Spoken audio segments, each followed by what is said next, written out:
बार उत्तर और मध्य अंडमान में island mega fair रंगत के शबरी जंक्शन में चल रहा है, जहां आपको भारी डिस्काउंट के साथ सामानों का सेल्स लगा हुआ है। आपको हर तरह का सामान रीजनेबल प्राइस और डिस्काउंट पर मिलेगा। और साथ में अगर आप 1000 रुपए से ज्यादा का खरीदारी करते हैं तो आपको एक एश्योर्ड फ्री गिफ्ट भी दिया जाएगा। इस ग्रैंड अपॉर्चुनिटी को मिस मत करिए। आज ही IMFC शबरी जंक्शन पे विजिट करिए।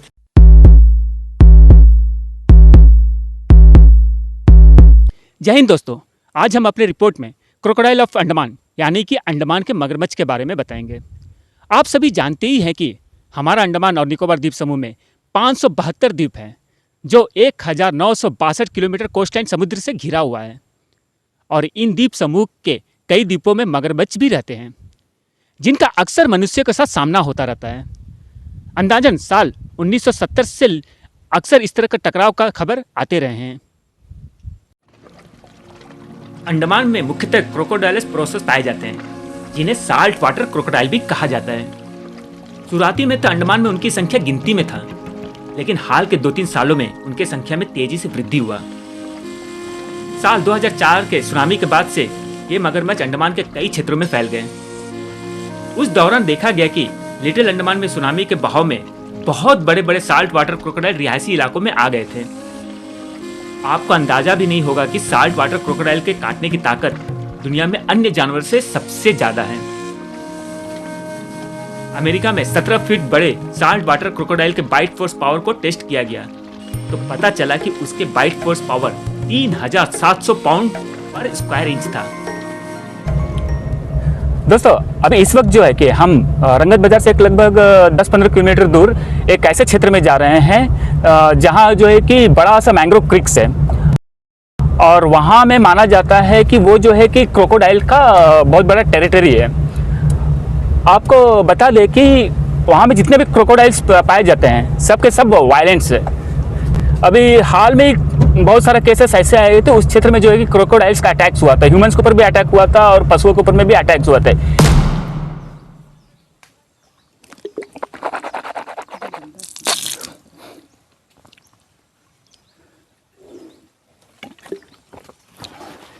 बोलो यार, रुको रुको। उस तरह ही दिख रहा है। मैंने बहुत पहले एक बार देखा था उस तरह का, तो माइट भी हो सकता है। हाँ, लेकिन इराटा क्षेत्र में नहीं है। और हम भी देखा था, वहाँ में ऐसा लग रहा था कि जैसे कि एक लकड़ी जो है कि ऊपर की तरफ उठा हुआ है और तैर रहा है। हाँ, तो दूर से पता ही नहीं चल रहा है कि वो लकड़ी है। मुझे तो लगा वो लकड़ी है, लेकिन पास में जो है कि दूसरा एक बंदा था, वो बताया कि नहीं, वो क्रोकोडाइल का मुंह है जो ऊपर की तरफ उठा हुआ है करके। फिर जब मैं ध्यान से देखा ना, तब पता चलता है कि हाँ, उसका आंख दिखाई दे रहा है और वो क्रोकोडाइल लेकर का ऐसी कैसी शांत ऐसी पढ़ाई था। वो ऐसे ही रहेगा, उसे समझ में नहीं आएगा। ये जो अभी मैंग्रोव ये जो अंदर आए हैं, मिट्टी भी बहुत सारा दलदल है, जहाँ में पैर जो अंदर तरफ में भी खींच लेता है। तो ये सब एरिया में आना बस बहुत सोच समझ के ध्यान से आना है।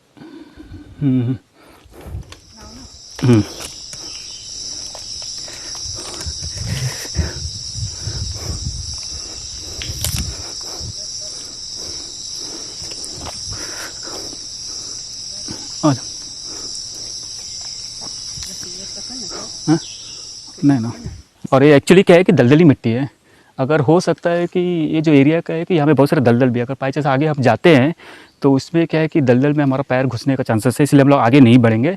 तो ये जो आप देख रहे हैं ना, ये जो इसको क्या है कि दलदली मिट्टी बोलते हैं, और कीचड़ रहता है। मेनली जो क्रोकोडाइल्स रहता है इसी सब क्षेत्र में आकर अपना आपको कीचड़ के अंदर में लपेट कर यहीं पर आराम फरमाता है और यहीं पर बैठा रहता है। और जब भी उसे जो है कि भूख लगता है या शिकार करने का ज़रूरत पड़ता है, तो वो यहीं इसी क्षेत्र से बाहर निकल के आपको पानी में जाता है और वहीं से शिकार करता है। मेनली तो उसके जो भी मिल जाए वो उसका शिकार करता है, जैसे मच्छी हुआ या जो भी जीव हुआ उसका शिकार करते हैं। और ये जो इस तरह के प्लेसेस रहते हैं, एक तो उनको क्या है कि मैंग्रोव्स की वजह से छाँव मिलता है, दूसरा उसके जो जड़ होते हैं या जो भी चीज़ होता है उसके लिए क्या है कि उसको छुपने का स्थान मिला रहता है। आप यकीन नहीं मानेंगे कि ये जो कीचड़ में दलदल में ऐसा अपने आप को लपेट कर रहता है कि आप आइडेंटिफाई नहीं कर पाएंगे कि वो एक लकड़ी का ठड्डा है या क्रोकोडाइल है। तो ये जो है कि इस क्षेत्र का बहुत ही मतलब से खतरनाक एरिया माना जाता है, क्योंकि यहाँ में बहुत सारे क्रोकोडाइल्स है, इसलिए हम लोग भी ज़्यादा अंदर तक नहीं जा रहे हैं। संगीता, अगर मान लो यहाँ में अगर एक क्रोकोडाइल मिल गया, मिलो मत वही ठीक है, तो क्या करेगी? जल्दी से भागो यहाँ से। जैसा लकड़ी भी है, देखो हाँ। लग रहा है कि ये क्रोकोडाइल का जैसा ही है। तो आपको बिल्कुल समझ में नहीं आएगा कि कीचड़ कहाँ है और क्रोकोडाइल कहाँ पे है। तो इस तरह का कोई भी ये मत करिएगा, बहुत डेंजरस भी है। तो सावधानी से जाइएगा कभी भी कहीं जाते हैं तो। लेकिन आपको यहाँ बता दें कि मैंग्रोव्स के भी बहुत सारे क्षेत्र रहते हैं ना जहाँ में क्रोकोडाइल नहीं भी रहते हैं, लेकिन जो है कि उसको आइडेंटिफाई करना मुश्किल है। लेकिन ये सब जो एरिया जितना है पूरा जो है कि टेरिटरी जो है कि क्रोकोडाइल की ही टेरिटरी है, तो इसमें तो है कि 100% क्रोकोडाइल है यहाँ पर। साल 2019 में टाइम्स ऑफ इंडिया के एक रिपोर्ट के मुताबिक जब क्रोकोडाइल का लोगों पर अटैक बढ़ गया था, तब लोकल प्रशासन और वाइल्ड लाइफ इंस्टीट्यूट इस बात पर आमने सामने खड़े हो गए थे कि अंडमान में क्रोकोडाइल को मारा जाना चाहिए या नहीं। इस तरह का विकट स्थिति पैदा होने का एक मुख्य कारण ये भी था कि उस दौरान क्रोकोडाइल अटैक में एक विदेशी पर्यटक भी मारा गया था।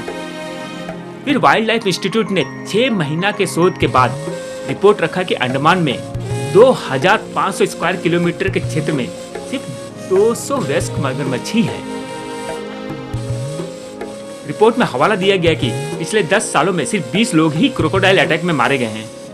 इससे ज्यादा तो हाथियों के अटैक में लोग मारे जाते हैं। इसलिए अंडमान में क्रोकोडाइल को मारने का उपाय के बदले प्रशासन कोई दूसरा उपाय सोचे। जय हिंद दोस्तों, आज जो है कि हम इराटा में खड़े हैं, इराटा जट्टी में, जब आप देख सकते हैं कि चारों तरफ जो है कि मैंग्रोव से घिरा हुआ है। यहाँ में हमेशा क्या है कि अक्सर जो है कि मगरमच्छ देखा जाता है। तो यहाँ के कुछ मछुआरे हैं जिनसे हम बात करेंगे कि जी आपका नाम पहले बता दीजिए। जी मोहन रोड। तो यहाँ में आप लोग हमेशा मच्छी पकड़ने जाते रहते हैं। आप लोग देखते होंगे कि जो मगरमच्छ यहाँ में रहते हैं तो कभी कभार डर भी लगता है कहीं अटैक न कर दे। ऐसा कुछ हुआ नहीं अभी तक, तो अटैक तो अभी तक किया नहीं। कोई मगरमच्छ किसी के ऊपर अटैक नहीं किया? अभी तक तो फिलहाल नहीं किया। यहाँ में अभी तक तो नहीं किया नहीं है। कोई नहीं किया। तो करीब से हम देखा, क्योंकि मेरा डूंगी का करीब भी रहता है, लेकिन अटैक तो अभी तक तो किया नहीं।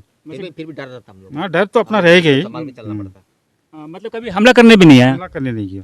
तो यहाँ में आप बताइए कि मगरमच्छ जो है कि उसका तादाद कितना होगा? तो अभी करीब करीब सारा नाला में आपको देखने को मिल जाएगा। नहीं, ये खाड़ी एरिया में जैसे पहाड़ी एरिया में जैसे ये नाला हुआ, एक मिल गया, वो नाला में एक मिल गया, ऐसा बहुत सारा है। बहुत सारा हम्म। लगभग अगर हमेशा देखा जाता है, मतलब हमेशा देखा हमेशा नहीं। हमेशा बोलने से अभी ये नाला में तो हमेशा नहीं मिलेगा आपको। ये नाला में कम पानी टाइम में हमेशा आएगा। उसके बाद जब पानी बड़ा हो जाता है, जैसे आई टाइड जब हो जाता है, उस समय कम रहेगा। तो एक्चुअली क्या है कि हम लोग को जो पता चला है जैसे कि बेटापुर एरिया का जो नाला खाड़ी हुआ है, जो आपका बकुलतला साइड में भी हुआ है, तो वहाँ में भी मगरमच्छ जो है कि अटैक करते हैं। और बेटापुर में तो हमेशा अटैक होते ही रहता है। कभी कभी क्या है कि जो बालू जो एरिया है वहाँ में भी पहुँच जाते हैं, सी बीच में, वहाँ में भी अटैक करने को मिला है। लेकिन यहाँ में आप जानकर ताजुब हो रहा है कि यहाँ में अभी तक किसी के ऊपर अटैक नहीं किया है। नहीं, अटैक नहीं, क्योंकि हम लोग करीब से गुजरते हुआ मगरमच्छ से। मैंने कभी अटैक नहीं किया है। अगर देखा जाए तो यहाँ का मगरमच्छ का साइज कितना होगा, कितना बड़ा? आपका 6 मीटर तक करीब करीब आ जाते हैं मगरमच्छ का। एक मगरमच्छ 6 मीटर तक मिलते हैं। हाँ, वो तो सही बात है, उसका हिसाब। तो एक्चुअली हम लोग जानना चाहते हैं कि आप लोग हमेशा मच्छी मारते रहते हैं और मच्छी रहते हैं, आप लोग को तो इसका ये एरिया के बारे में आइडिया भी होगा। तो आप लोग बता सकते हैं कि ये जो मगरमच्छ आए यहाँ में और बाकी जगह में आते हैं तो कहाँ से आते होंगे, कहाँ से? ये तो नहीं बोल सकता, क्योंकि पहले तो इससे 10 साल पहले तो इतना मगरमच्छ देखने को नहीं मिलता था। अभी मतलब तादाद ज़्यादा हो गया। अभी ज़्यादा तादाद हो गया। हाँ, तो ये नहीं बता सकते कहाँ से आए हैं करके। ठीक है, धन्यवाद। लेकिन दर्शकों, रिपोर्ट में पूरे अंडमान में सिर्फ 200 वयस्क क्रोकोडाइल का ही बात किया गया है। ये सवाल ये उठता है कि रिपोर्ट से अंडमान निवासी संतुष्ट है या नहीं, क्योंकि हमारे मीडिया जब ग्राउंड रियलिटी चेक किया है और निवासियों से बात किया तो उन्होंने बताया कि हाल के सालों में क्रोकोडाइल की संख्या में बहुत तेजी से वृद्धि हुआ है और उसका एग्जैक्ट संख्या का पता लगाना आसान नहीं है।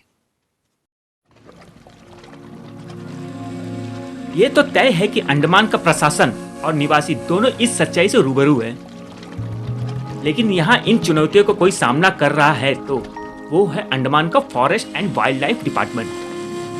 क्योंकि फॉरेस्ट डिपार्टमेंट एक तरफ पर्यटन को बढ़ावा देने के लिए इको ऑफ टूरिज्म के अंतर्गत प्रयास कर रहा है, तो दूसरी तरफ उसी के मगरमच्छ पर्यटकों के लिए खतरा बन उसी के प्रयास को बर्बाद कर रहे हैं। और उनके लिए सबसे बड़ा दुविधा का बात यह है कि वाइल्ड लाइफ को प्रोटेक्ट करना उनके प्राथमिक नियम और कानून में है, जिन्हें वो टाल नहीं सकते। उनके लिए सबसे बड़ी चुनौती यह है कि ये मगरमच्छ कभी कभार रिहायशी क्षेत्रों में या पर्यटक समुद्र तट पर पहुंच जाते हैं, जिस कारण वो लोगों के लिए खतरा बन जाते हैं। हाल में ही कई न्यूज चैनल में आया कि मगरमच्छ को स्वराज द्वीप के राधानगर सी बीच पर देखा गया। वहीं शहीद द्वीप के बीच पर भी आ गए थे। पंडूर के बीच पर भी मगरमच्छ आ जाते हैं। मध्य अंडमान के आमकुंज और धानी नाला समुद्र तट पर भी मगरमच्छ देखा गया है और कितने ही सी बीच पर भी देखा गया है। रिहायशी क्षेत्रों की बात करें तो वो खाड़ी से निकलकर नालों के जरिए ग्रामीण क्षेत्रों में आ जाते हैं। जब मगरमच्छ रिहायशी क्षेत्रों में आ जाते हैं तो फॉरेस्ट डिपार्टमेंट उन्हें पकड़कर फिर कहीं दूर छोड़ देते हैं। लोगों की सेफ्टी और जागरूक करने के लिए फॉरेस्ट डिपार्टमेंट कई जगह बोर्ड तो लगाए हुए हैं और लोगों में जागरूकता भी फैलाते रहते हैं, लेकिन क्रोकोडाइल के हर अटैक के बाद फॉरेस्ट डिपार्टमेंट पर ही उंगली उठ जाता है। दोस्तों, आप सभी जानते हैं कि आज का जो हमारा रिपोर्ट है वो salt water crocodile of Andaman के ऊपर है। तो हमने जो है कि इस रिपोर्ट में सारे तथ्यों को जो है कि सामने रखा हुआ है और आगे भी आपको दिखाया जाएगा, लेकिन हमने ये सोचा है कि यहाँ में उन लोगों उनका उस विभाग का भी पक्ष रखा जाए जो क्या है कि उनके साथ डायरेक्टली डील करते हैं। तो जो विभाग है यहाँ का आपका फॉरेस्ट डिपार्टमेंट हुआ और then environment and wildlife department होता है।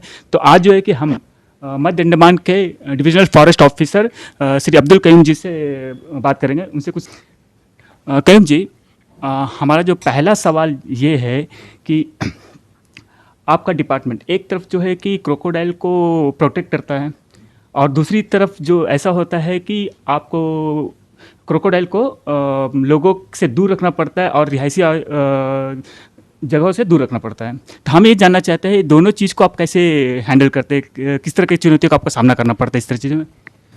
देखिए, क्रोकोडाइल जो है एक शेड्यूल 1 स्पीशीज़ है वाइल्ड लाइफ प्रोटेक्शन एक्ट के तहत, और इसको बहुत ज़्यादा प्रोटेक्शन प्राप्त भी है। कारण यह है इनकी संख्या जो है वर्ल्ड वाइड आप देखेंगे तो घट रही है लगातार, लेकिन अंडमान में अभी जो है कुछ दिनों पहले सेंसस कराया गया, यहाँ पाया गया कि यहाँ इनकी संख्या ठीक ठाक है। लगभग 300 से ज़्यादा एक एस्टिमेशन है क्रोकोडाइल का ऑल अक्रॉस अंडमान आप कह लें।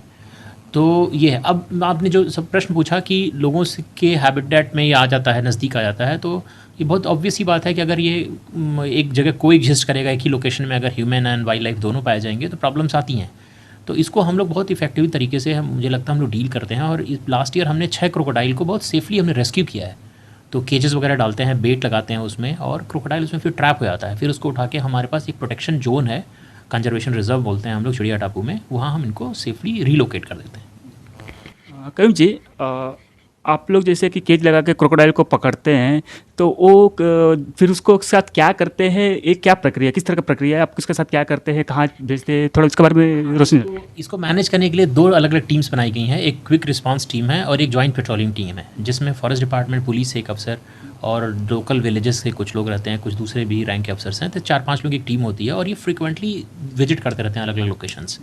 तो ये 2 के थ्रू तो कंटिन्यूस हम मॉनिटरिंग कर रहे होते हैं। इसके अलावा कई बार हमें कंप्लेंट आ जाती है गांव के लोगों से या लोगों से कि हमने यहाँ स्पॉट किया। तो एक बार जब स्पॉटिंग हो जाती है फिर हम चीफ वाइल्ड लाइफ वार्डन से परमिशन लेते हैं कि केजेस हम इंस्टॉल करना चाहते हैं। तो वहाँ से परमिशन जो है ये बहुत स्पीडी तरीके से हमें मिल जाता है, हार्डली 1-2 घंटे में। फिर हम इमीडिएटली केज इंस्टॉल कर देते हैं और फिर उस एरिया को हम लोग मॉनिटर कर रहे होते हैं कि कहाँ साइटेशन हुई, कैसे हुई। और अमूमन आप देखेंगे कि एक एवरेज 1 से 2 दिनों 3 दिनों में ये क्रोकोडाइल उसमें ट्रैप हो जाता है, क्योंकि बेट हम उसमें डालते हैं, उसको खाने के लालच में वो आता है और केज में फिर ट्रैप हो जाता है। फिर उसको जो है हम लोग जो है बाहर उस केज को निकालते हैं। इनफैक्ट मैं बताना चाहूँगा, कुछ दिनों पहले अभी हमने रिसेंटली बेटापुर से और एक जो है विष्णुपुर से हमने जो रेस्क्यू किया है वो वाकई में बहुत टफ़ था। अगर आप देखेंगे इतना टफ़ लोकेशन से कैसे उसको जो है मतलब 20-25 लोग इन्वॉल्व होते हैं इस पूरे प्रोसेस में, और बहुत टफ़ था उसको रेस्क्यू करके बाहर निकालना। फिर हमने इसको बाहर निकाला और रिलोकेट फाइनली उसको जो है, उसके बाद हम उसके स्टैंडर्ड प्रोसीजर हैं कैसे कैसे करते हैं, और फिर उसको हम लोग ट्रांसपोर्ट कर देते हैं यहाँ से चिड़िया टापू पोर्ट ब्लेयर में। हमारा नेक्स्ट सवाल ये है कि आपका एक्सपीरियंस के अनुसार, आपका जानकारी के अनुसार, यहाँ में अब तक का सबसे बड़ा क्रोकोडाइल का साइज़ कितना मिला है? पिछले साल हमने लगभग 6 किए हैं, तो उनमें से सबसे बड़ा मुझे याद आ रहा है लगभग 3.3 मीटर का था, रफली 14 to 15 फीट के आसपास वो पहुँच रहा था। तो इस तरह का कुछ आया था, रफली 14 to 15 फीट हम बोल सकते हैं, इतना लॉन्ग हमारे पास मिला है। आपका जानकारी के अनुसार कयूम जी, अक्सर ऐसा होता है कि जब क्रोकोडाइल जो है कि रिहायशी एरिया में पहुंचते हैं और क्या बोलते हैं, कभी लोगों को पर अटैक या कहीं पहुंच जाते हैं, तो इस डायरेक्ट जो ब्लेम जो है कि वाइल्ड लाइफ डिपार्टमेंट के ऊपर भी लगता है कि वो अपने चीज़ों को ठीक से ध्यान नहीं रखते हैं इस चीज़ को। तो आप इसके बारे में क्या कहना चाहते हैं? मुझे तो ये लगता है कि देखिए, बड़ा सीधा सा प्रश्न है, जो कई बार हम लोग पब्लिक फंक्शंस में अवेयरनेस में भी बात रेज़ करते हैं कि क्रोकोडाइल जो है किसी एक के घर आया, दूसरे घर क्यों नहीं आया। अब हो सकता है कुछ लोग बोलना चाहें कि ये बाई चांस है, कोइंसिडेंस है। नहीं, ऐसा नहीं है। इसलिए आता है बिकॉज उसको जो है, आप अगर देखेंगे तो कुछ स्टडीज़ में भी प्रूव किया गया है कि क्रोकोडाइल आता है इन सर्च ऑफ फूड, या कभी कभी वैसे भटकने के भी केसेस हैं कि हैबिटेट उसका लॉस हो गया या ट्रैक मिस हो गया, बट अमूमन आप देखेंगे ये आता है फूड के चक्कर में। तो आप और जो भी हम क्रोकोडाइल में कुछ एक्सीडेंट केसेस भी हम लोग जानते हैं, आप देखेंगे उसके बैकड्रॉप में जहाँ लोग रहते थे उनके बैकयार्ड में उन लोगों ने फूड, जो पिगरीज वगैरह के डंप हैं या चिकन के बाद जो ऐसी जो छोटे छोटे स्मॉल शॉप्स हैं, वो डंप उठा के अपने घर के पीछे फेंक देते हैं। उसको खाने के लालच में वो ग्रेजुअली वहाँ से शिफ्ट होते होते इधर आ जाता है, और फिर लोग भी वहीं मौजूद हैं तो नेचुरली एक्सीडेंट होगा। इसका सोल्यूशन ये हो सकता है, हम लोग अवेयरनेस बोर्ड्स तो हम लगा ही रहे हैं। आप देखेंगे मिडिल अंडमान में लगभग हर नाले को हमने टैप किया हुआ, हर जगह लिखा हुआ है कि यहाँ पे क्रोकोडाइल प्रेजेंस हो सकता है। तो लोगों को भी थोड़ा सतर्क रहना चाहिए कि वहाँ ना जाएं। और जब भी स्पॉट होता है तो हमारे पास जो टीम, जैसा मैंने बताया, JPT और QRT, ये दोनों दे आर एक्चुअली एक्टिव। और आप चाहेंगे तो मैं आपको कभी लॉग भी दिखा सकता हूँ कितना ये लोग फ्रीक्वेंटली क्या करते हैं। इनके फीडबैक्स हम लेते हैं, लोकेशंस हम लेते हैं, जियो कोऑर्डिनेट्स वगैरह। और अभी तो हमने रिसेंटली जो है इन सारे क्रोकोडाइल को मैप किया है कि किन किन जगहों पे स्पॉट्स किए जा रहे हैं, कैसे, उनका पैटर्न क्या है। तो अगर लोग भी थोड़े एक्टिवली पार्टिसिपेट करें, हमें टाइमली सूचना दें, पीछे घरों को अपने इंटैक्ट रखें, क्लीन रखें, डंप ना करें, तो मेरा पूरा मानना है कि क्रोकोडाइल ह्यूमन हैबिटेट में नहीं आएगा। हमने जो रिसेंटली जो इराटा के कुछ मछुआरों लोग से जैसे उनका बात किया था, उनका भी हमने इंटरव्यू लिया था, तो उन्होंने बताया कि इराटा के जो मैंग्रोव का क्रीक से उनका जो ये क्षेत्र है, वहाँ में बहुत सारे क्रोकोडाइल हैं। लेकिन क्या है कि जब वो मच्छी मारने जाते हैं उनके बोट से भी बगल से गुजरता है, लेकिन इतने सालों में कभी उनके ऊपर उन्होंने अटैक नहीं किया। लेकिन यही हम अगर बकुलतला क्षेत्र में उठा के देखते हैं, या बेटापुर क्षेत्र में, या आपका पोर्टडर या बमुल फ्लैट वगैरह में रहते हैं, तो जहाँ कुछ अगर दिखता है तो उन लोग डायरेक्ट अटैक करते हैं। तो ये दो स्वभाव इतना डिफरेंसेस क्यों हैं? मेरा तो ऐसा मानना है ऐसा नहीं होगा। इसका सीधा सा कारण है कि जानवरों में कोई भी आप वाइल्ड लाइफ उठा के देखें, इनके अंदर एक बेसिक नेचर है कि अगर इनका पेट भरा हुआ है, कोई इशू नहीं है, तो उनको कोई फ़र्क नहीं पड़ता है। मैंने तो जो है इवन गिर नेशनल पार्क में मैंने खुद फेस किया हुआ ये चीज़ कि हमारी सफारी जो है बहुत नज़दीक पहुंच गई उनके, and group of lions were there, लेकिन उन्होंने कुछ नहीं किया क्योंकि उनका पेट भरा हुआ है, तो कोई रिस्क पोज नहीं करते। इनफैक्ट कोई भी एनिमल आप देखें अगर, तो थ्रेट पोज नहीं करता। तो जो आप बात बता रहे हैं ये बात बिल्कुल ठीक है। मैंने खुद एक स्पॉट किया है कि हम लोग जा रहे थे लॉन्ग आइलैंड की तरफ, तो हमें खुद एक क्रोकोडाइल एक बार दिखा था। तो ये अगर उसका पेट भरा हुआ है, रिलैक्स है, तो आराम से सन बास्किंग कर रहा होगा, उसको कोई फ़र्क नहीं पड़ता कौन आ रहा है जा रहा है। लेकिन अगर वो हंग्री है, पेट में खाना नहीं है, उसको फीड नहीं मिला, उस प्रे नहीं मिल पाया उसको, तो चांसेस हैं कि इट विल अटैक। बट कभी भी ऐसा नहीं देखा गया कि कोई मछुआरे हैं और जाके बोट पे अटैक कर दिया, ऐसा नहीं हुआ।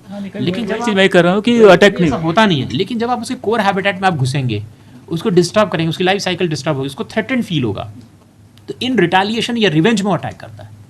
तो ये है। तो जो आप दो केसेस बता रहे हैं, इसमें यही ऐसा ही कुछ हुआ होगा जो आप कहना चाह रहे हैं कि पोर्ट ब्लेयर वगैरह में आई एम श्योर उनको ऐसा कुछ हुआ नहीं होगा, कोई थ्रेट नहीं फील हुई होगी कुछ इस तरह की।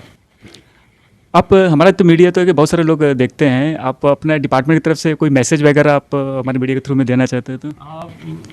हाँ बिल्कुल, मैं इस अपॉर्चुनिटी का फ़ायदा तो उठाना चाहूँगा कि एक तो ये कि wild life wild life conflict जो केसेस होते हैं, ये कभी भी डिपार्टमेंट अकेले कर नहीं सकता है। जब तक लोग या NGOs या आप जैसे युवा लोग या न्यूज़पेपर के लोग आगे ना आए, हम उम्मीद क्या करते हैं कि आप हमको सूचना देते हैं टाइमली, और जब कभी ऐसे सिचुएशंस आते हैं ना, तो क्राउड मैनेज करने में हमारी हेल्प करें। जैसे सबसे बड़ा भी जो मैं पिछला केस बताया था कदमतला में, खुद वहाँ मौजूद था, और वहाँ पे अच्छी खासी भीड़ लग जाती है, तो हमारी आधी एनर्जी ना उस भीड़ को मैनेज करने में चला जाता है। एंड हमें ये बात समझना चाहिए कि क्रोकोडाइल जो है मैनेज करना इज़ लिटिल ट्रिकी। अगर कहीं कुछ हुआ, कुछ और दूसरा एक्सीडेंट हुए, तो it can harm people also. तो मैं कई बार लोगों से अपील भी करता हूँ कि आप अननेसेसरी का क्राउड ना करें, और बेवजह पैनिक होने की ज़रूरत नहीं है। मतलब क्रोकोडाइल को कैप्चर करना is much easier than leopard or tiger, much easier है, बहुत आसानी से, इतना कोई थ्रेट नहीं होता है। तो इसके पहले मैं एक बार लेपर्ड रेस्क्यू भी मैंने करा है और बहुत सक्सेसफुली हो गया था। तो मैं क्रोकोडाइल को लेकर मैं कभी टेंशन में डिपार्टमेंट तो नहीं आता, लेकिन लोग जिस तरीके से प्रेशर क्रिएट करते हैं, वहाँ पे हंगामा करेंगे, शोर करेंगे, वो चिंताजनक हो जाता है। तो मुझे लगता है कि लोगों को थोड़ा बढ़ चढ़ के इसमें सपोर्ट करना चाहिए। कभी जो मैंने डंप वाली बात करी, डोमेस्टिक वेस्ट वगैरह जो पीछे अपने घर के फेंकते हैं उसको रोका जाए। सही तरीका है डिस्पोजल का वो करें। अपना घर जो है खासकर बैकयार्ड, जो खासकर वो लोग जो नाले और क्रीक पे जिनके घर इस्टेब्लिश्ड हैं उनको थोड़ा वॉचफुल होने की ज़रूरत है। अदरवाइज़ क्रोकोडाइल से परेशान होने की ज़रूरत है नहीं। धन्यवाद जी। लेकिन दोस्तों, यहाँ आपको बता दें कि साल्ट वाटर क्रोकोडाइल के लिए मैंग्रोव रिफ पानी और कीचड़ वाले क्षेत्र ही सबसे अनुकूल माना जाता है और वो वहीं रहना पसंद करते हैं, वहीं पड़े रहते हैं, शिकार और खाना ढूंढने के लिए पानी में उतरते हैं। तो फिर वो दूर रिहायशी क्षेत्रों में और पर्यटक सी बीच पर कैसे पहुंच जाते हैं? इसका एक मुख्य कारण ये है कि लोग अक्सर नदी नालों में मरे हुए जानवर या खाने की चीजें फेंक देते हैं, जिस कारण मगरमच्छ खाने के तलाश में वो रिहायशी क्षेत्रों में आ जाते हैं, क्योंकि उनका सूंघने का क्षमता बहुत तेज होता है। जब हमने कुछ निवासियों से बात किया तो उन्होंने बताया कि मगरमच्छ के रिहायशी क्षेत्रों में पहुंचने का एक और मुख्य कारण बरसात के समय नालों में पानी का भरना या हाई टाइड के समय पानी का भरना है। जब पानी भरता है तो अक्सर उसके बहाव में मगरमच्छ खाड़ी से होते हुए रिहायशी क्षेत्रों में आ जाते हैं और जब पानी उतरता है तो एकाध मगरमच्छ वहीं रुक जाते हैं और वहीं घूमते रहते हैं। मगरमच्छों का पर्यटक सी बीच में आने का मुख्य कारण यह है कि कभी कभार खाने के तलाश में क्रोकोडाइल ओपन सी तक पहुंच जाते हैं, तब वेव के बहाव में समुद्र तट पर आ जाते हैं, क्योंकि बीच में फैला मुलायम रेत उनके लिए कुछ हद तक अनुकूल साबित होता है। इस वजह से वो पर्यटकों के लिए खतरा बन जाते हैं। इस तरह का घटना अक्सर उन क्षेत्रों में ज्यादा होता है जहां सी बीच के आसपास मैंग्रोव रिफ भी हो। लेकिन दर्शकों, यही मगरमच्छ समुद्र तट के पथरीले क्षेत्रों में जाने से घबराते हैं, क्योंकि उनके ऊपर का हिस्सा तो मजबूत होता है लेकिन मगरमच्छ के निचला हिस्सा नाजुक होता है, जिस कारण जब वो नुकीली पथरीलों के कांटेक्ट में आते हैं तो वो जख्मी हो जाते हैं और जख्म के कारण वो मर भी जाते हैं। कभी कभार ओपन सी के वेव्स के बहाव में पथरीले क्षेत्रों में भी फंस जाते हैं और जख्मी हो जाते हैं, लेकिन इस तरह का घटना बहुत कम देखा गया है। जब भी उन्हें सख्त क्षेत्रों का एहसास होता है तो वो वहां से वापस चले जाते हैं। दर्शकों, अगर कोई वाइल्ड लाइफ किसी ह्यूमन पर अटैक करता है तो हम उसे मारने चले जाते हैं या तो फिर हम नफरत करते हैं। जीने का अधिकार तो उन्हें भी है। हम सभ्य और अक्लमंद है, बस वो जंगली है। फिर इन हादसों का जिम्मेदार कहीं हम खुद तो नहीं। विभाग को अंडमान में मगरमच्छों के बढ़ती संख्या पर भी ध्यान देना चाहिए। धन्यवाद दर्शकों। संगीता सिंह साथ में पंकज सिंह, एविलैंड मीडिया से।